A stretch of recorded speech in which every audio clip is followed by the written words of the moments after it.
views expressed on this program are those of the hosts, guests, and callers, and are not necessarily those of this station, its management, or other advertisers. You're listening to Transformation Talk Radio.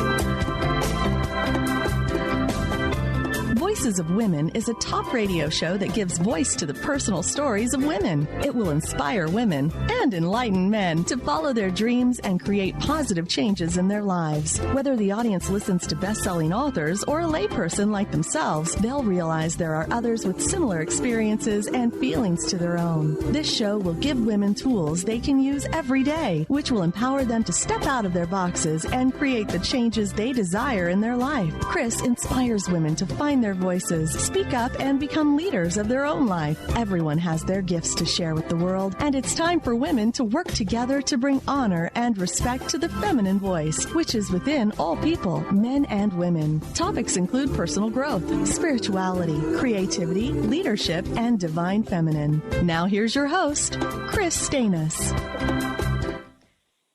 Well, welcome to Voices of Women. I'm the founder of Women of Wisdom, and I just want to share how we're coming on a big year. It's our 25th year, and it's very exciting. But we're hoping that we're going to be able to stick around for this 25th year. We are doing lots of fundraising, and I just want to point out Tuesday, May 3rd, next Tuesday, is Give Big Day in Seattle. It's run by Seattle Foundation. So donations that you give to Women of Wisdom on Give Big Day is very appreciated, and it gets stretched by donations from Seattle Foundation. And so that's fabulous. And so that just helps us be able to stay in the game and do the powerful work for working with women and empowering them. So where you go is to www.givebig.seattlefoundation.org, and then you just search for Women of Wisdom Foundation. And you can pre-set up your donation, even though it's going to come through on May 3rd. You can set it up today. And we appreciate all and any donations to help have a great 25th year. So today my guest is Pegi Eyers.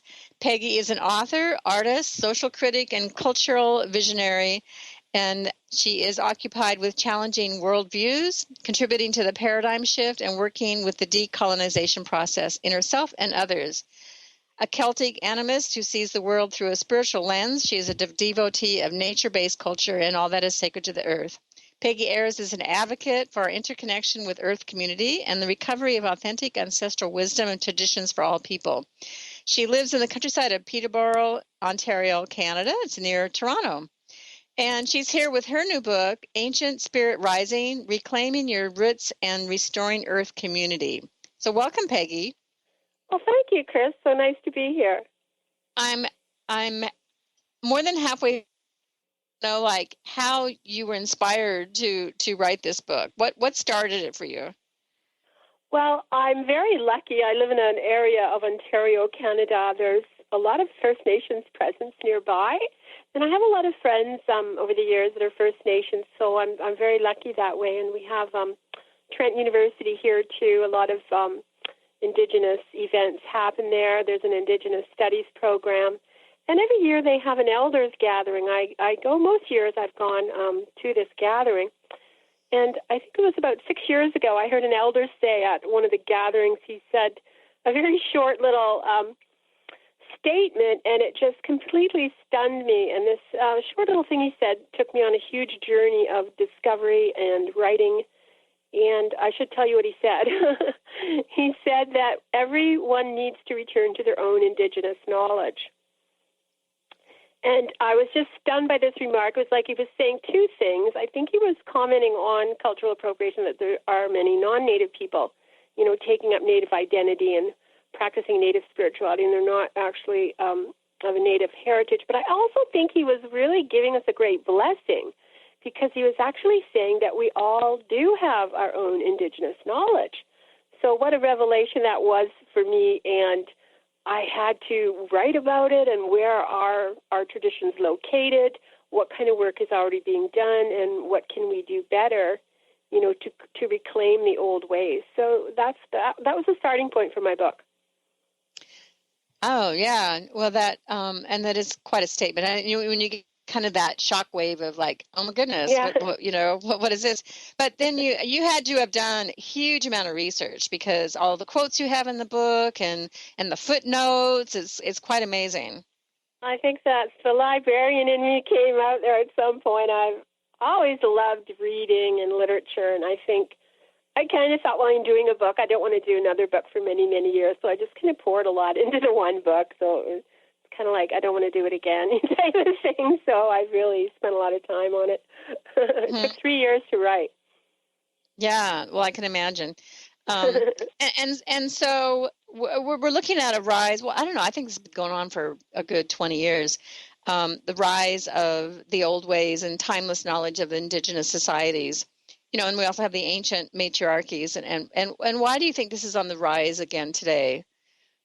Well, yes, I just think that it's this complete paradigm shift happening all over the planet pretty much. And I think we have to shift away from all the dominator models that we learned so much about and how not to be that way anymore. And every single movement, like I trace through my book, there must be, hundreds and hundreds of different movements. And they're all different, but they're all kind of working toward the goal of moving away from the patriarchal values, reaffirming our connection to the earth.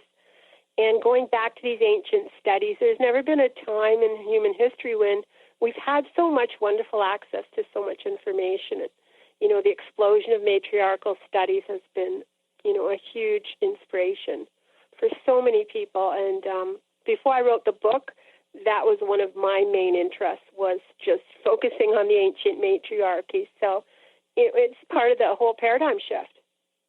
Mm-hmm.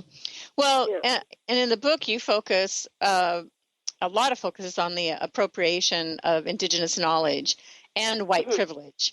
And so why is the cultural appropriation an important issue right now?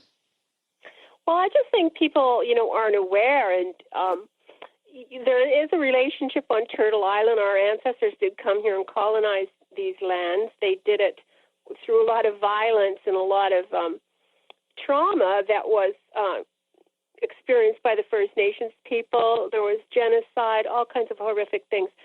That's our cultural group did that. I'm not saying everybody get guilty, and I think guilt is a useless emotion. I'm certainly not advocating for that. But we have to at some point take responsibility, and we are on the colonizer side of the equation. We're not the colonized people, we are the colonizer.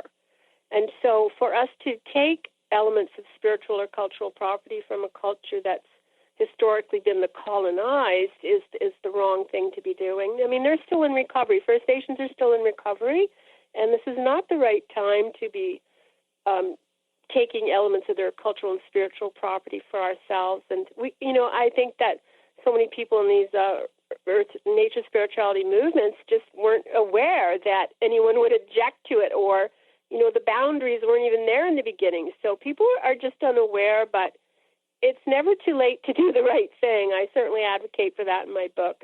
And First Nations are in most cases horrified by a lot of non-Native people, taking up Native tradition. The worst part of it is when you offer these teachings for a fee, like when you're charging money for the services, that's pretty much the worst. But it's a continuum, like, there's different ways of appropriating. Right. But you're talking about the people who are teaching Native American, First Nation ways, and they're not Native American. They're not First Nation people. Yeah. And we know, we've heard of people who do that. Oh, yeah. I can name names, but I won't. Yeah, no, you don't need to.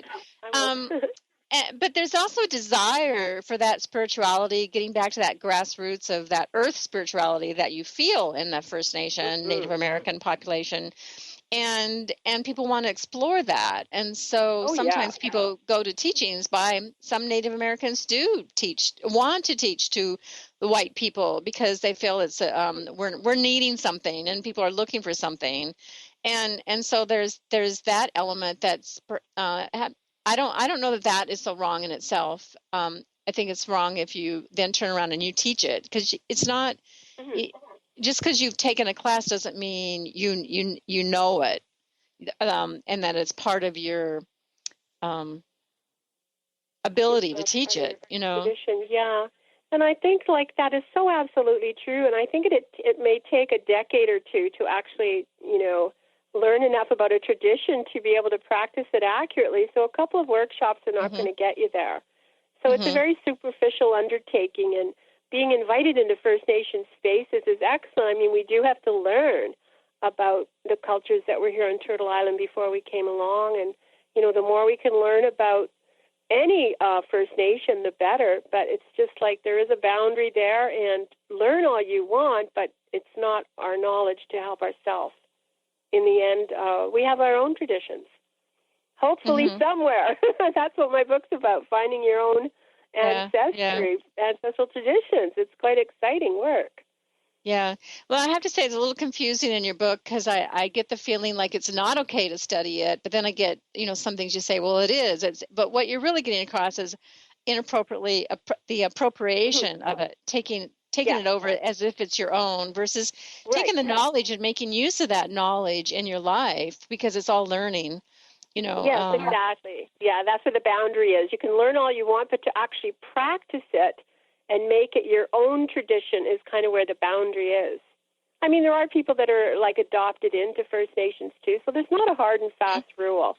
The boundaries can be a little bit nebulous, and I'm not an authority, and I'm not a cultural appropriation cop. I don't want to put myself into that role. So, and the situation is different for every person. But, just generally speaking, these are things that I think we need to be aware of. And if there's a better alternative than offending a First Nation who is struggling to reclaim their own traditions, and you're just waltzing in and going, well, I want them too, and they're not even halfway through their own recovery process, it just seems to me like it's not the right time.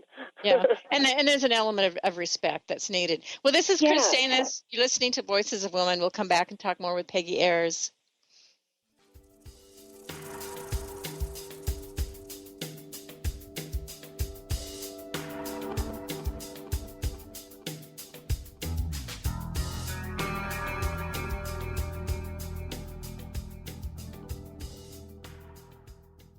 How would you like increased health and vitality? How would you like to avoid the onset of disease as well as slow the aging process?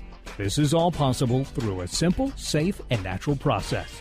Every day we are either moving toward wellness or away from wellness. Hi, I'm Mary Jane Mack. I'd like to be your partner in achieving optimal health. Contact me now at maryjanemack.com or call 425-392-0659. Visit maryjanemack.com. Kris Steinnes is a spiritual leader and healer and teaches a course on how you can transform your life through a meditation and healing system that will manifest your spirit's dreams. She manifested the Women of Wisdom Conference, the Women of Wisdom book, and this radio show. And she can show you how to change your life too. Are you ready? Visit the website and contact her at voicesofwomentoday.com. That's voicesofwomentoday.com. Do you want to achieve your goals? Do you want to strengthen relationships with others? Do you want to improve your financial status? Colette Marie Steffen is partnering with Mark Kettenbach to bring you an Energetic Upgrade online experience launching in April. Unfold and develop your full potential. Visit energeticupgrade.com today for more information. That's energeticupgrade.com.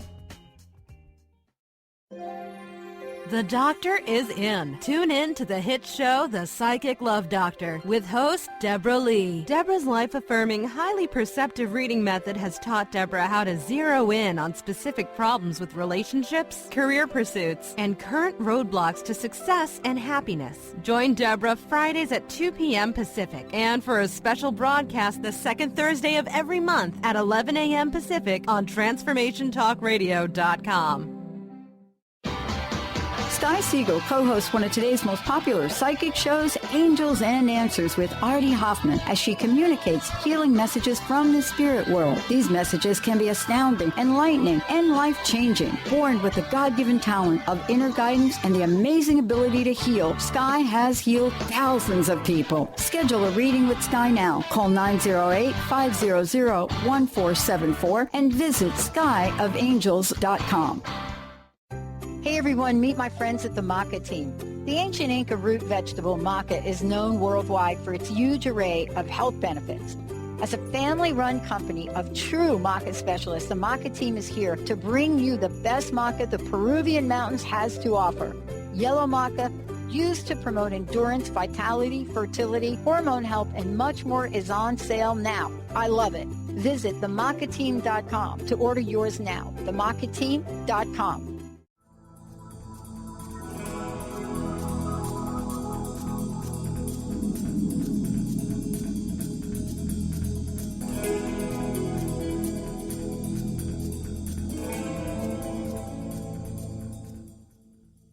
Welcome back to Voices of Women. I am speaking with Pegi Eyers.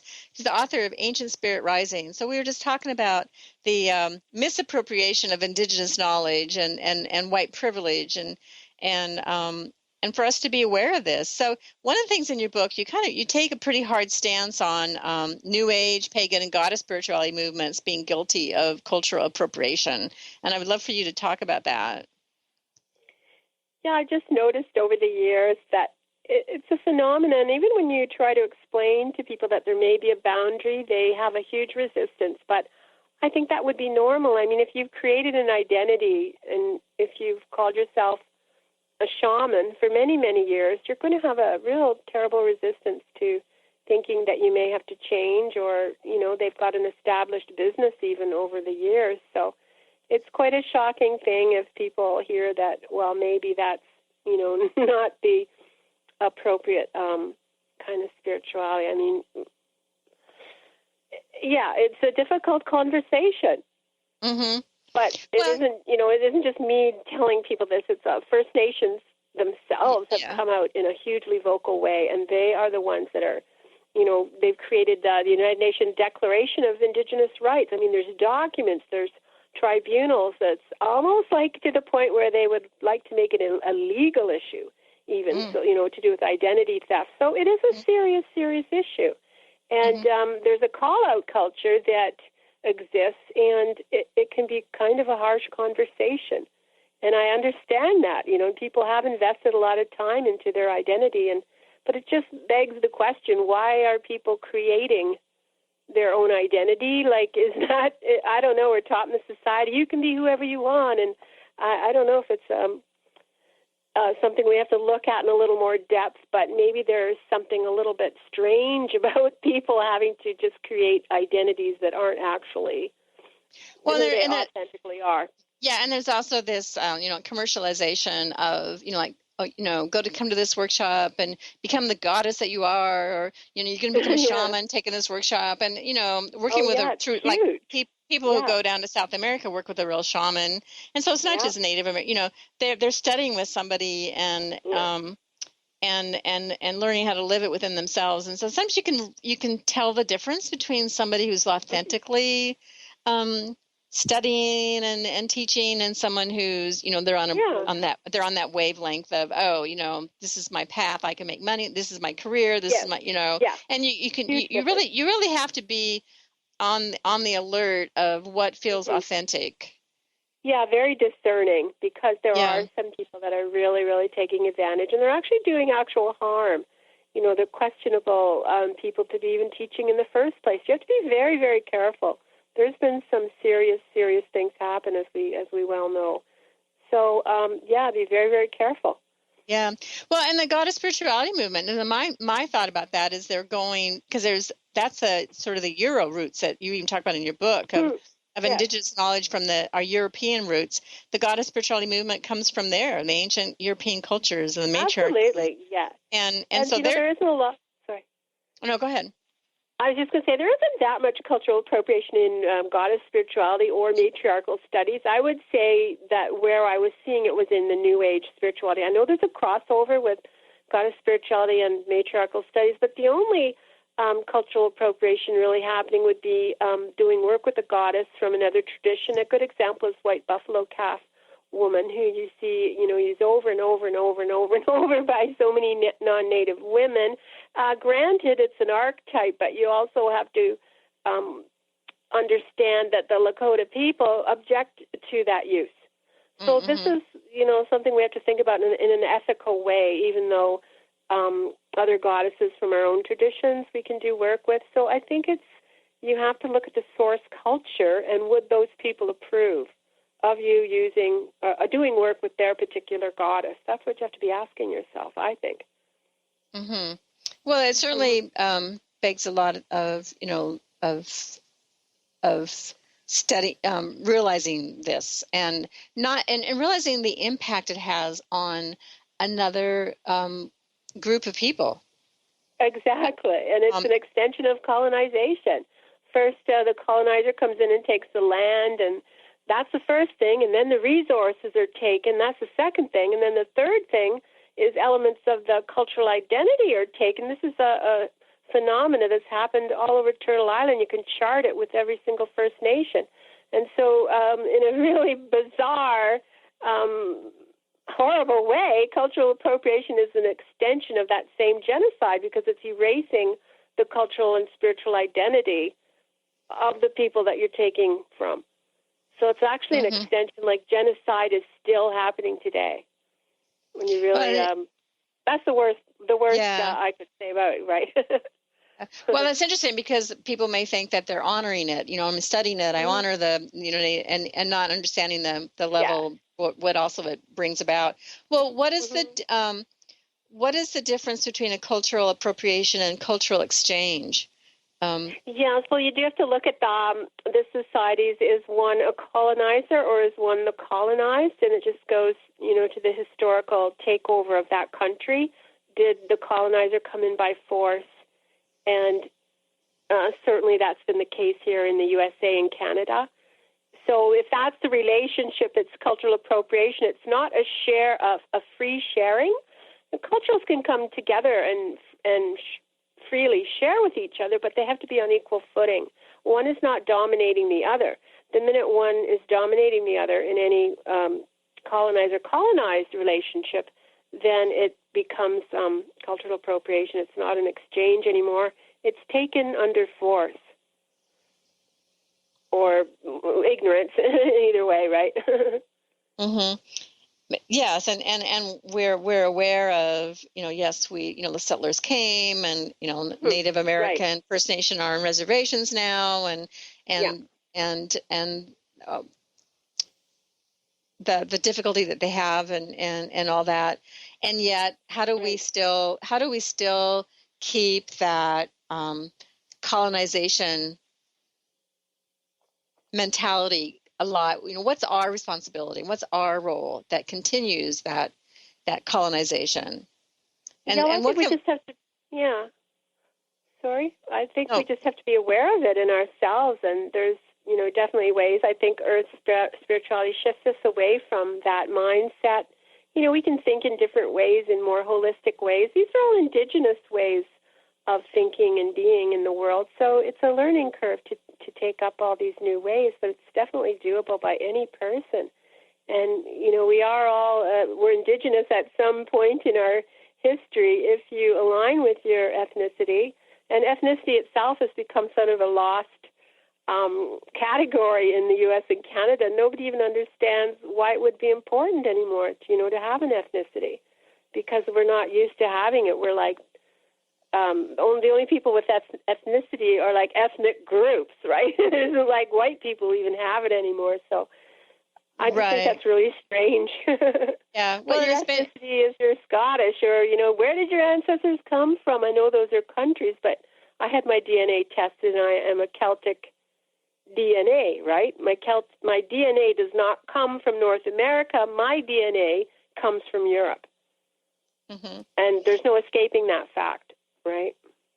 Yeah, and there's a lot of mixed.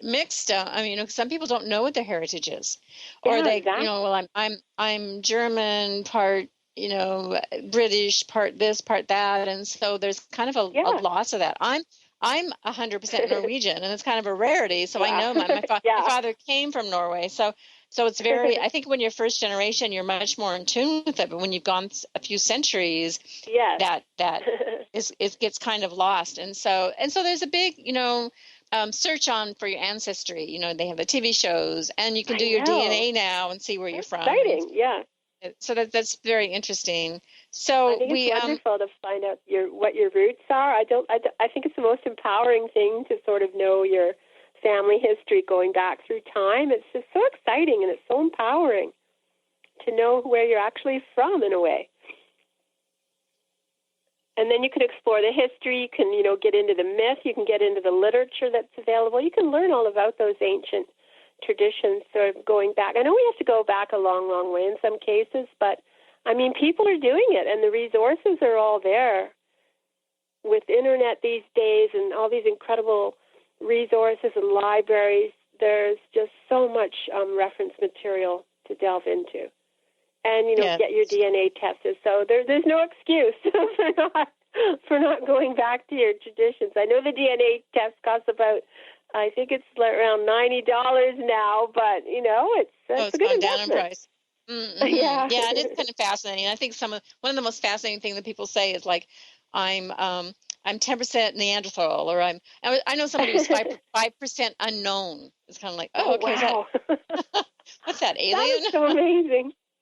I know. I just love that whole idea. I had mine traced with a company in the UK, and it went back something like 35,000 years. And the exciting thing now is through archaeology, they know the human remains all over the planet. They're able to take the DNA from the human remains, so they know the geography, like where your DNA has gone, where your people sort of like traveled through time. So that didn't happen until about 10 or 15 or 20 years ago. This is brand new science.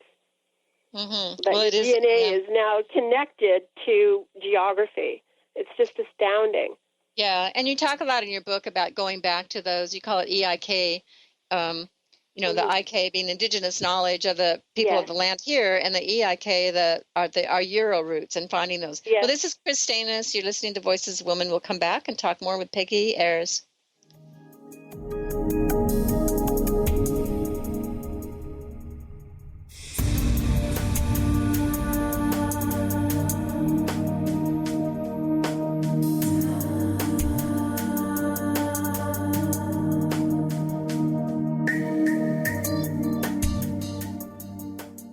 How would you like increased health and vitality? How would you like to avoid the onset of disease as well as slow the aging process? This is all possible through a simple, safe, and natural process. Every day we are either moving toward wellness or away from wellness. Hi, I'm Mary Jane Mack. I'd like to be your partner in achieving optimal health. Contact me now at maryjanemack.com or call 425-392-0659. Visit maryjanemack.com. Kris Steinnes is a spiritual leader and healer and teaches a course on how you can transform your life through a meditation and healing system that will manifest your spirit's dreams. She manifested the Women of Wisdom Conference, the Women of Wisdom book, and this radio show. And she can show you how to change your life too. Are you ready? Visit the website and contact her at voicesofwomentoday.com. That's voicesofwomentoday.com. Do you want to achieve your goals? Do you want to strengthen relationships with others? Do you want to improve your financial status? Colette Marie Steffen is partnering with Mark Kettenbach to bring you an energetic upgrade online experience launching in April. Unfold and develop your full potential. Visit energeticupgrade.com today for more information. That's energeticupgrade.com. The Doctor is in. Tune in to the hit show, The Psychic Love Doctor, with host Deborah Lee. Deborah's life-affirming, highly perceptive reading method has taught Deborah how to zero in on specific problems with relationships, career pursuits, and current roadblocks to success and happiness. Join Deborah Fridays at 2 p.m. Pacific, and for a special broadcast the second Thursday of every month at 11 a.m. Pacific on TransformationTalkRadio.com. Sky Siegel co-hosts one of today's most popular psychic shows, Angels and Answers, with Artie Hoffman, as she communicates healing messages from the spirit world. These messages can be astounding, enlightening, and life-changing. Born with the God-given talent of inner guidance and the amazing ability to heal, Sky has healed thousands of people. Schedule a reading with Sky now. Call 908-500-1474 and visit skyofangels.com.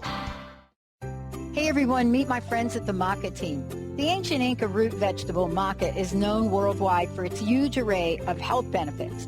As a family-run company of true maca specialists, the maca team is here to bring you the best maca the Peruvian mountains has to offer. Yellow maca, used to promote endurance, vitality, fertility, hormone health, and much more, is on sale now. I love it. Visit themacateam.com to order yours now. Themacateam.com.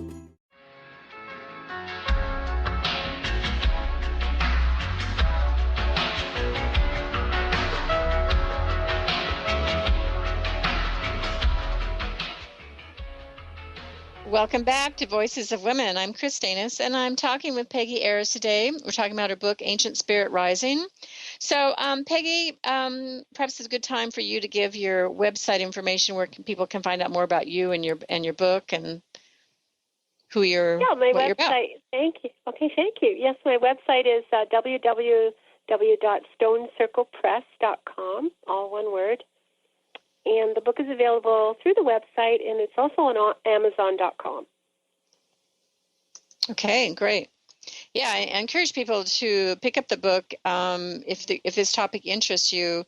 It's been a fascinating read for me, and there's just so much information. And I think one of the things I think it's important to get, because you go back and forth a bit, and sometimes I think you almost have to read the whole book or get to a certain point where you realize this whole picture that you're really trying to paint. And one of them is that it is okay to learn from these indigenous cultures. It opens the door for people to for spirituality, or interest in learning about their own indigenous background. To definitely. To learn. I think definitely, I think that learning, exactly what you're saying, I think it kind of can even restructure our thinking process. If we spend a lot of time with Indigenous people, we start to see the world differently. We start to think differently, and these are all things we need to be doing. So it's just, shifting into what I like to call Indigenous mind, and just for yourself to be able to think in a more mystical or more, animism is a good description, but to just, start thinking in a different way than what you've been accustomed to, because I think it's really going to be important in the future as we even get more regional. I think bioregionalism is going to be a very important thing to just get really connected to our local ecosystems and our local communities in the future, and to shift away from all the amenities of civilization. I think we're going to be faced with living off the land at some point in the future. So, even better to start making that shift these days, right? While we have the resources. Yes, and there's a lot of movement, especially in the Pacific Northwest. There's a lot of movement towards eating locally, and there's stores now that have. They state, this is locally grown, and of course, the big movement of organic food. But the locally grown is important, because if something was to happen and you don't have the trucks to deliver the food, it's we're not going to have the oranges from Florida or California, the fruit from California. We have to. And also with that native, being aware of the native traditions is, being closer to the earth spirituality. That I think that's one of the things that people connect with that we've kind of lost in our white culture. Yes, exactly. And even the practical elements of nature, they will know where there's certain food sources, in the ecosystem. And if we have come in the right in a good way, come to First Nations that are in our bioregion, they'll, help us or teach us, or we can find out on our own. What are the edible plants? What's been harvested here for hundreds of years? So just that wealth of traditional ecological knowledge is held by First Nations, and, in the right way that there's hopefully going to be sharing between the communities, and this is extremely important. Mm-hmm. They've been living on a piece of land for hundreds of years. What better people, to be able to inform the rest of us? So I want to talk about one of the topics in your book. You talk about allyship in your and so tell us what that is, and what it does towards social justice, and what does that mean? Yes, it's just an extension of social justice work. So we're, protesting, we're resisting. There's so many things wrong. We're out, doing petitions and marches and demonstrations. And it just shifts us to centering the Indigenous community at the center. And whatever work that they're doing in their struggle, we are following their lead. And this is quite a huge thing that came up during the Idle No More movement here in Canada. Allyship became extremely important because there are all these non-Native people that really had a heartfelt response to the movement and really wanted to help in any way they could. But allyship's been, as a theory, it came out of an academic collaboration about 20 years ago, and it's a fantastic framework. And it's the Indigenous community or whatever community. You could be an ally for LGBT community. You could be an ally for disabled or poverty community, whatever, feminist even, So those are the leaders of the movement, and you just sort of follow, their lead. There's other things that allies do, and it's about not being at the center of the movement for a change. So take a back seat. That's kind of the primary element of allyship. It's very rewarding work, and you have to have a lot of empathy, which is a fantastic new movement happening these days with empathy studies and so on. So it encompasses all of that. It's a fantastic framework for working with First Nations. Mm-hmm. And so what I'm hearing from you is like, we have that strong drive to be the leader and step out in front and lead this social cause and speak out there. And then where's the listening to, well, what do the Indigenous people want? What are they really calling for? And exactly. So that thing that you're saying of like sit back and listen. Yeah. Is probably very important. Yeah, because they know exactly what they need to do, and you just, let the Indigenous people lead for a change. And there's a funny thing, too, about this called, people have labeled this impulse to sort of be always in charge. They call it the white savior complex. That's really funny. You can actually Google it. It's very funny. But it's what we do, right? White people like to be in charge. Oh, yeah, I can't make a generalization, but it's pretty true. But it makes me kind of feel like that's also connected to that the guilt that the white people's guilt.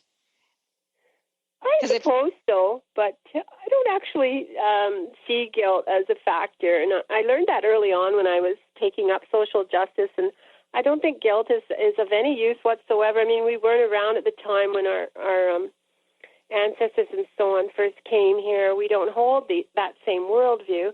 And I just think, the guilt, maybe you would feel guilty like for a week or like a couple of days, but, get over it because it's so completely useless to sort of have that. I think you're only guilty if you actually did something personally, and we weren't around at the time, so we can't really, have any guilty feelings. I just think the best response is just to have a sense of responsibility. And then that leads to action. So it's better than the guilt response anyway. Mm-hmm. And so how do we take the responsibility? What do you suggest people should do? Mm-hmm. Well, it's like an ethical choice. You decide to help out, find out what First Nations community are nearest to where you're living, and what are their current challenges. Are they in court fighting something? Is it a land claims issue? Is there any thing that they need help with? And then what you touched on earlier when we spoke at a break about educating our own white cohort. This is extremely important too, and sometimes white people are more open to hearing about these issues from other white people. So that's a huge component, too, is to just, keep the education going and teach people, racism still exists. We don't live in an anti-racist society yet. We're far from it.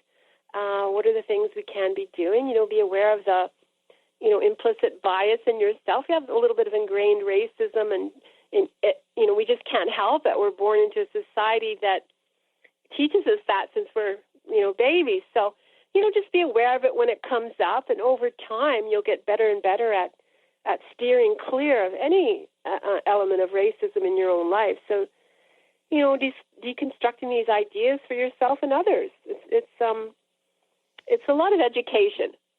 Yeah, and it's really looking at your internal languaging and being aware and watching and being aware of what is a racist thought, what is a bias inside yourself. Exactly. And sometimes there's voices in your head that you go, where did that even come from? I don't feel that way. And so, I know. You know, passed down from generation to generation, and there's these things that just doesn't even relate to today's world.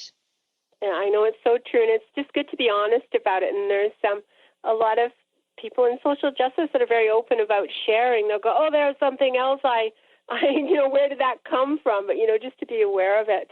One of the top anti-racist people in the USA, Tim Wise, he tells a story. He was going to get on a plane.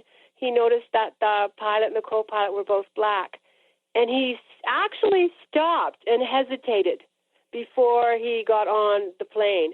And this is the top anti-racist person, or in my view, and he's just fantastic. And he tells this story. He shares it with people just to illustrate that, you know, you never, you know, we're always trying to, at least we're aware of this bias inside, but he's even subject to these thoughts from time to time. Right. Yeah, it's amazing. Got on the plane, of course.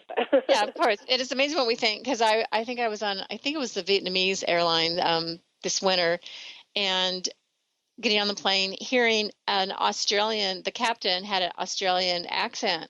And it's kind of like, an Australian, it's not a Vietnamese, you know, and just looking at that, like, well, first it was just surprising because you just expected Vietnamese pilots. And then there's that other voice that kind of goes, oh, good. And it's kind of like, what's that about? You know? Yeah, I know. It's like we're so ingrained with these toxic ideas. But, you know, we live in a white European hyper-patriarchal society, so, like, it's no wonder we're a little bit crazy, right? Look what we've had to deal with. All of us, we've been so brainwashed. Yeah. Okay, well, we're going to take another break. This is Kris Steinnes. We'll come back, talk more with Pegi Eyers.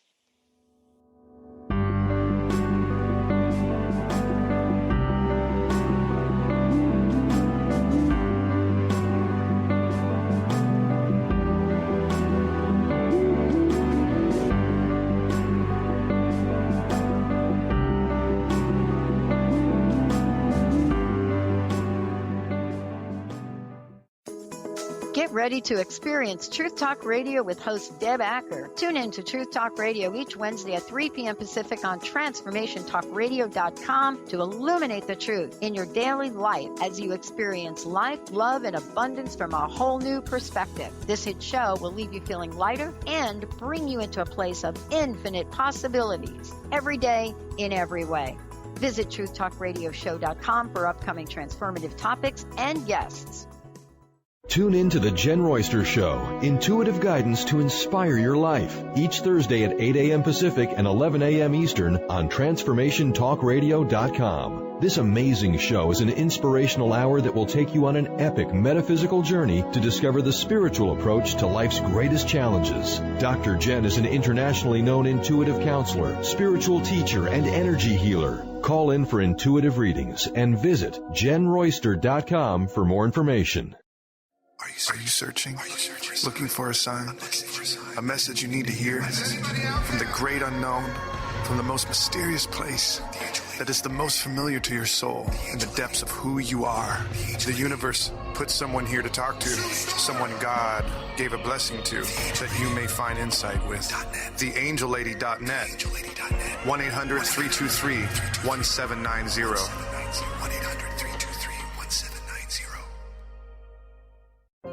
Awaken to your radiant, authentic self. For over 15 years, Soul Purpose Advocate Nancy Monson has been focused on leading change in the lives of those looking to live their true purpose. She is devoted to supporting people in living a soul-directed life every day. Let Nancy help you overcome fear, worry, and doubt. Visit everydayspirituality.com to learn how Nancy can be your soul purpose advocate. Kris Steinnes is a spiritual leader and healer and teaches a course on how you can transform your life through a meditation and healing system that will manifest your spirit's dreams. She manifested the Women of Wisdom Conference, the Women of Wisdom book, and this radio show. And she can show you how to change your life too. Are you ready? Visit the website and contact her at voicesofwomentoday.com. That's voicesofwomentoday.com. Have you ever tried to make lifestyle changes but had difficulty following through? Imagine what it would be like to get up each morning with energy, clarity, and motivation to tackle the day. If you want to get past limiting barriers that are preventing you from living your best life, join holistic health and wellness coach T. Carrie Mitchell each month on the Dr. Pat Show. Or visit lifestyle120.com today and start to receive the personal attention you deserve.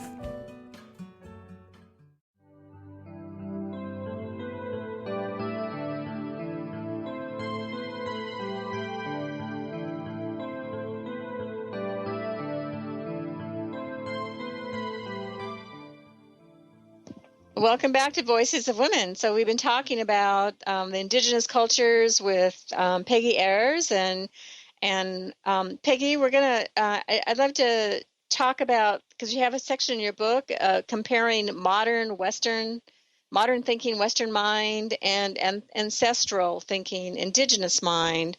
And so let's talk about how those are different and what the Western mind might learn from the indigenous mind. Mm-hmm. Yeah, I think I was able to clarify some of those differences. And there's, elements of Western mind that are useful. We don't want to, completely shift away from all of our Western thinking, but there's so many valuable ways to go forward in Indigenous mind. So Western thinking is very mechanistic, very disembodied, material. It seems to be a lot about control. And it's like full of this logic of domination when we look at the English language, sort of like a power over dynamic keeps coming up in modern thinking. And in contrast, Indigenous mind is more of,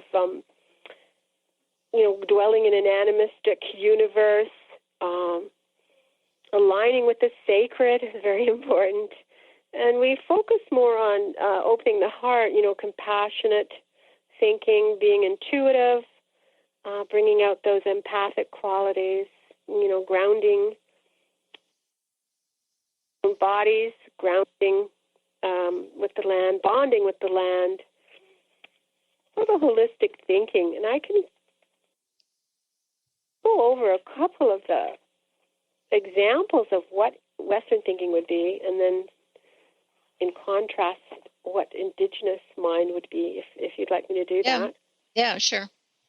Yeah, okay. So here's just some examples, and then I'll give the contrast. So Western mind, bounded by the ego and set apart from others.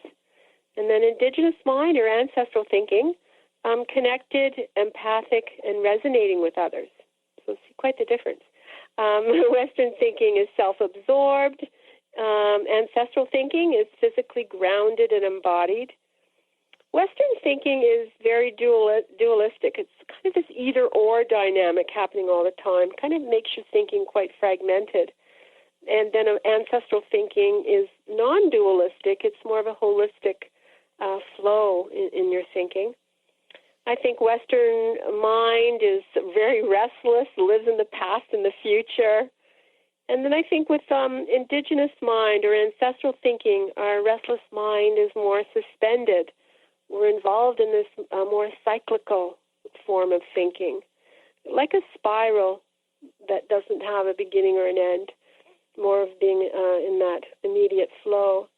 And I think Western thinking, our Western mind, is always wanting to control and acquire objects or even experiences or whatever. And I think Indigenous mind is more just having a sense of the mystery and just seeing life with this sense of wonder and awe. It isn't about acquiring. It's about just honoring the mystery of life. And then I think I came to the conclusion at the end of this comparison, because Western thinking has an ego-centric bias, I think it produces,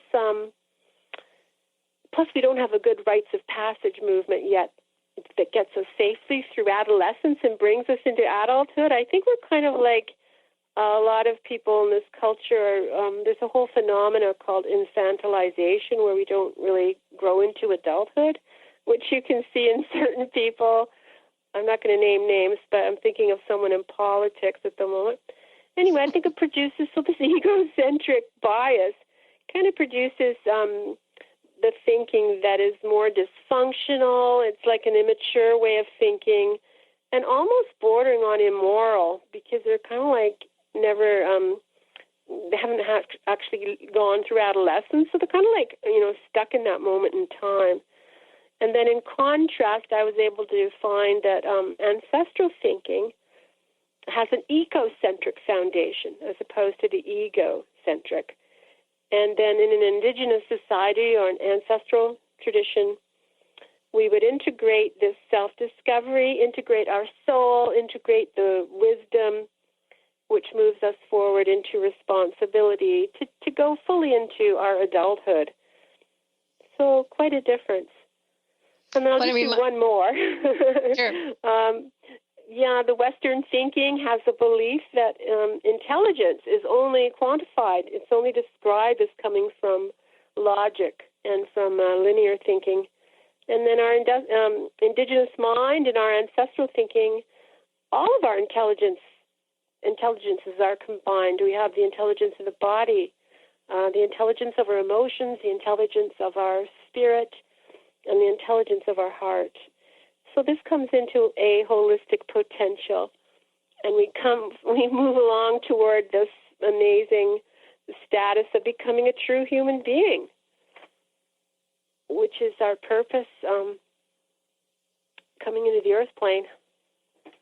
Well, and some of the things you're describing, it could be, oftentimes those comparisons are patriarchy and the matriarchy, or masculine thinking and feminine, and that's not gender thing, but the masculine and the feminine mind, because a lot of those indigenous mind sets that you talked about very much are feminine attributes. And absolutely, and I really see that in a lot of study of indigenous societies. A lot of scholars just come right out and say this is very feminine, based. I was at a conference last weekend, and it was, it was nothing to do with gender, but the whole title of the conference was bringing back the sacred feminine, and this was coming from First Nations. So I think it's pretty common to say that these days for sure.